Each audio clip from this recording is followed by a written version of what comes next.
Hello dear viewers, আসসালামু আলাইকুম। আমি আবির মাহমুদ আছি আপনাদের সাথে এবং আপনারা আছেন অনলাইন স্কুলে। আশা করছি আল্লাহর অশেষ রহমতে আপনারা সবাই অনেক ভালো আছেন। তো গত জাভা টিউটোরিয়ালে আমরা শিখেছিলাম কনস্ট্রাক্টর। আজকে আমরা দেখব ভ্যারিয়েবল স্কোপ। ভ্যারিয়েবল স্কোপে আমরা দেখব যে ভ্যারিয়েবল কয় ধরনের আছে এবং সেগুলো প্রোগ্রামে কিভাবে এক্সিকিউট হয়। ওকে, তো চলুন কথা না বাড়িয়ে শুরু করা যাক। আমরা সরাসরি কোডে চলে যাই। একটু বলি প্রথমে যে ভ্যারিয়েবল হচ্ছে দুই ধরনের, একটা লোকাল ভ্যারিয়েবল আর একটা গ্লোবাল ভ্যারিয়েবল। লোকাল ভ্যারিয়েবল কোনটা?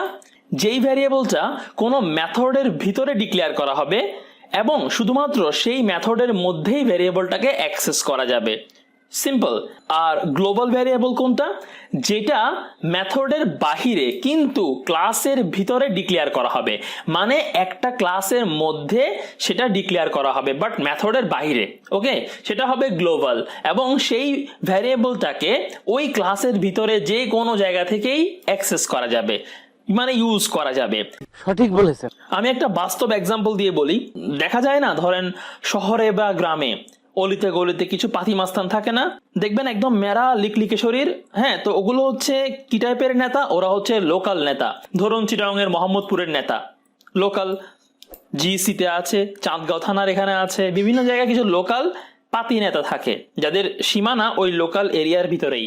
ধরুন জিসি এর কোনো নেতা সে চকবাজার গেলে ডেফিনেটলি মাইর খেয়ে ফেরত আসবে, সো তারা লোকাল, তাদেরকে চকবাজারের কেউ চিনে না।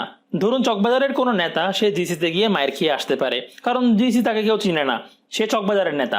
সো ওরা হচ্ছে লোকাল। আর গ্লোবালকে ধরুন বাংলাদেশের প্রধানমন্ত্রী, তিনি বাংলাদেশের সব জায়গায় পরিচিত এবং সব জায়গায় তার প্রভাব আছে, তিনি হচ্ছেন গ্লোবাল। ওকে, সো লোকাল ভ্যারিয়েবল এবং গ্লোবাল ভ্যারিয়েবলটা কি আপনারা নিশ্চয়ই বুঝতে পেরেছেন? জি। সো আমি একটা ক্লাস নেই, এই ভ্যারিয়েবল স্কোপ প্রজেক্টের আন্ডারে আমি একটা ক্লাস ডিক্লেয়ার করি নিউতে গিয়ে। ক্লাসের নাম দিলাম ধরুন স্টুডেন্ট। ওকে, এখন সেই স্টুডেন্টের মধ্যে আমি একটা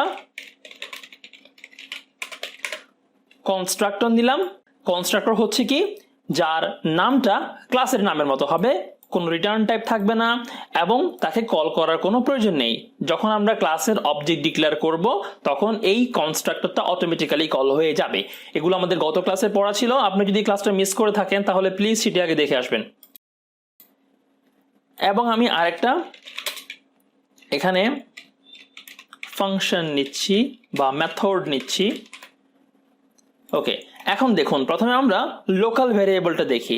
আমি ধরুন এই স্টুডেন্ট যে মেথডটা আছে, যেটা একটা কনস্ট্রাক্টর, তার মধ্যে আমি একটা ভ্যারিয়েবল নিচ্ছি ধরুন রোল। ওকে, আমি ভ্যারিয়েবলটার ভ্যালু দিয়ে দিতে পারি চাইলে, এবং নিচ্ছি স্ট্রিং নেম। ওকে, এখন এই যে ভ্যারিয়েবল গুলো নেম এবং রোল, ওরা হচ্ছে লোকাল ভ্যারিয়েবল। কেন? কারণ তাদেরকে আমি একটা মেথডের ভিতরে ডিক্লেয়ার করেছি।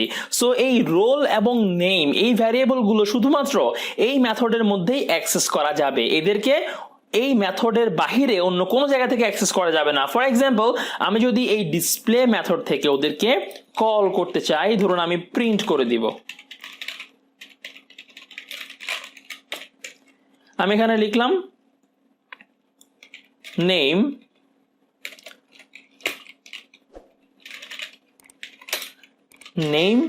ভ্যারিয়েবল প্লাস রোল, দেন রোল ভ্যারিয়েবল। তাহলে খেয়াল করে দেখুন এই যে নেম এবং রোলকে কিন্তু পাচ্ছে না, এখানে এরর দেখাচ্ছে। কারণ এই নেম এবং রোল যে ভ্যারিয়েবল গুলো আছে সেগুলো এই কনস্ট্রাক্টরের ভিতরে আমি ডিক্লেয়ার করেছি বা অন্য আরেকটা মেথডের ভিতরে ডিক্লেয়ার করেছি, যার কারণে এদেরকে এই মেথডের বাইরে কোনো জায়গা থেকেই অ্যাক্সেস করা যাবে না। সো এটা হচ্ছে লোকাল ভ্যারিয়েবল। আমি যদি প্রিন্টটা এখানে না করে এখানে ভিতরে করি তাহলে দেখুন সহজেই আমি ওদেরকে অ্যাক্সেস করতে পারছি, রাইট? সো লোকাল ভ্যারিয়েবলটা আশা করি বুঝতে পারছেন। এখন প্রশ্ন হতে পারে যে লোকাল ভ্যারিয়েবল তো বুঝলাম, তাহলে আমি যদি লোকাল কোনো ভ্যারিয়েবলকে অন্য কোনো মেথডে অ্যাক্সেস করতে চাই আমি কিভাবে করতে পারি? সরাসরি তো অ্যাক্সেস করতে পারছি না, তাহলে আমি ওদেরকে পাস করে দিতে পারি। ফর এক্সাম্পল আমি ডিসপ্লে মেথডটাকে এখানে কল করতে পারি স্টুডেন্টের ভিতর থেকে, এবং যখন কল করব তখন কল করার সময় এই ভ্যারিয়েবলগুলো পাস করে দিতে পারি। দেখুন রোল কমা নেম আর্গুমেন্ট হিসেবে পাস করে দিলাম। এখন পাস করে দেওয়ার পরে যেহেতু ভ্যালু পাস করেছি তাদেরকে রিসিভ করতে হবে। আমি এখানে লিখলাম রোল এবং স্ট্রিং নেম। তো এখানে কনফিউজ হওয়ার কোনো কারণ নেই, আমি চাইলে এগুলো রোল না লিখে আর এবং এন লিখতে পারি, ভ্যারিয়েবলের নাম আমি ইচ্ছা মতো দিতে পারি, কোনো সমস্যা নেই। তাহলে এই ভ্যারিয়েবলগুলো যখন পাস হয়ে যাবে আর্গুমেন্ট হিসেবে, রোলটা এসে আর হবে, নেমটা হয়ে যাবে এন, তখন ভিতরে ঢুকবে। সো আমি এখন এখানে চাইলে এন এবং আর কে প্রিন্ট করতে পারি।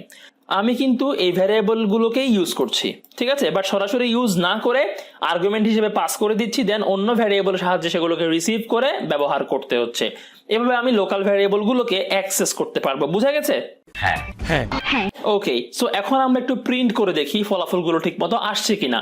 আমাদের যেটা মেইন মেথড ছিল সেই মেইন মেথডে এসে আমরা এখানে student st equal to new student, আমি সেই ক্লাসের একটা অবজেক্ট ডিক্লেয়ার করে দিলাম। এখন প্রোগ্রাম ফ্লোটা খেয়াল করেন, যেহেতু প্রোগ্রাম মেইন মেথড থেকে রান হবে, সো মেইনে যখন কম্পাইলার আসবে সে দেখবে একটা অবজেক্ট এখানে ডিক্লেয়ার করা হয়েছে স্টুডেন্ট ক্লাসের। তো কম্পাইলার স্টুডেন্ট ক্লাসে যখন আসবে সে দেখবে এখানে একটা কনস্ট্রাক্টর আছে। সো যখনই অবজেক্ট ডিক্লেয়ার হয় কনস্ট্রাক্টর অটোমেটিক্যালি কল হয়। সো এটা অটোমেটিক্যালি কল হয়ে যাবে। দুইটা ভ্যারিয়েবল এখানে দেখা যাচ্ছে, ডিসপ্লে মেথডকে কল করা হয়েছে কোত্থেকে? কনস্ট্রাক্টরের ভিতর থেকে। সো ডিসপ্লেতে রোল এবং নেম চলে আসবে, সেগুলো আর এবং এন হয়ে ঢুকবে এবং প্রিন্ট করবে। সো আমি মেইনে এসে প্রোগ্রামটা একটু রান করে দেখি। এই যে খেয়াল করুন, নেম আবির, রোল 10, আউটপুট চলে আসছে। এখন যদি আমি লোকাল ভ্যারিয়েবল না নিয়ে গ্লোবাল ভ্যারিয়েবল নিই তখন কি হবে? সো আমি কি করলাম, এগুলোকে ডিক্লারেশনটা আমি বাহিরে করব, তাহলে হয়ে যাবে একদম ক্লাসের ভিতরে কিন্তু মেথডগুলোর বাহিরে। মনে রাখবেন সেটাই হবে তখন গ্লোবাল ভ্যারিয়েবল ডিক্লারেশন। তাহলে ইন্টিজার রোল এবং স্ট্রিং নেম। ওকে, তাহলে আমরা এখান থেকে এগুলো কেটে দিচ্ছি, যেহেতু আমি ডিক্লেয়ার করে ফেলেছি উপরে। সো আমি এখান থেকে কেটে দিলাম, মানে ভ্যারিয়েবলের ইনস্ট্যান্সটা আমি উপরে রাখলাম। ওকে, সো এখন দেখেন আমি রোল নাম্বার এবং নেমটাকে উপরে ডিক্লেয়ার করলাম, স্টুডেন্ট ক্লাসের ভিতরে এসে রোল এবং নেমটাকে সেট করে দিলাম। ব্যাস, এবার আমি ডিসপ্লে মেথডে কল করার কোনো প্রয়োজন নাই, কারণ এগুলোকে ডিসপ্লে থেকে পাবে। আমি এখানে লিখলাম নেম, লিখলাম রোল, তাহলে এগুলোর কোনো প্রয়োজন নাই। এখন খেয়াল করে দেখেন, যখন আমি ভ্যারিয়েবলগুলোকে সবগুলো মেথডের বাহিরে এবং ক্লাসের ভিতরে ডিক্লেয়ার করলাম তখন সেটা হয়ে গেল global variable. Global variable declare আমি করে ফেললাম। এখন কি হবে, এই যে গ্লোবাল ভ্যারিয়েবলগুলো আছে ওদেরকে আমি যে কোনো জায়গা থেকে অ্যাক্সেস করতে পারবো, ক্লাসের ভিতরে অবশ্যই। ওকে, এখন যদি আমি প্রোগ্রামটা রান করি তাহলে কিন্তু আমাকে ফলাফল দেখাবে না।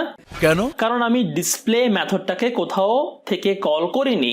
হয়তো আমি মেইন মেথডে এখান থেকে কল করতে পারি, ধরুন অবজেক্ট ডট ডিসপ্লে মেথডকে কল করতে পারি, অথবা আমি চাইলে কনস্ট্রাক্টরের ভিতর থেকেও কল করতে পারি, এভাবে ডিসপ্লে লিখেও কল করতে পারি। যেহেতু কনস্ট্রাক্টর অটোমেটিক্যালি কল হবে, সো ডিসপ্লেটাও কল হয়ে যাবে। হয়তো আমি এভাবে করতে পারি, অথবা মেইন মেথড থেকে অবজেক্টের সাহায্যে কল করে দিতে পারি। সো আমি মেইন মেথড থেকেই কল করলাম, প্রোগ্রামটা রান করি, দেখুন নেম আবির এবং রোল নাম্বার 10 চলে আসছে। সো এটাই হচ্ছে লোকাল ভ্যারিয়েবল এবং গ্লোবাল ভ্যারিয়েবলের মধ্যে পার্থক্য। সো আশা করছি আপনারা লোকাল ভ্যারিয়েবল এবং গ্লোবাল ভ্যারিয়েবলটা বুঝতে পেরেছেন। যদি ভিডিওটি ভালো লাগে অবশ্যই লাইক করবেন, কমেন্ট করে জানাবেন কোথাও সমস্যা থাকলে, এবং শেয়ার করবেন আপনার ফ্রেন্ডদের সাথে। আর যদি নতুন হয়ে থাকেন তাহলে প্লিজ চ্যানেলটি সাবস্ক্রাইব করে দিবেন, পাশে থাকা বেল আইকনে ক্লিক করে দিবেন, তাহলে আমার নেক্সট ভিডিওটি পৌঁছে যাবে আপনার কাছে। সো বিদায় নিব আজকের জন্য। ভুল ত্রুটি ক্ষমা করে দিবেন। ভালো থাকবেন সবাই। আসসালামু আলাইকুম, আল্লাহ হাফেজ।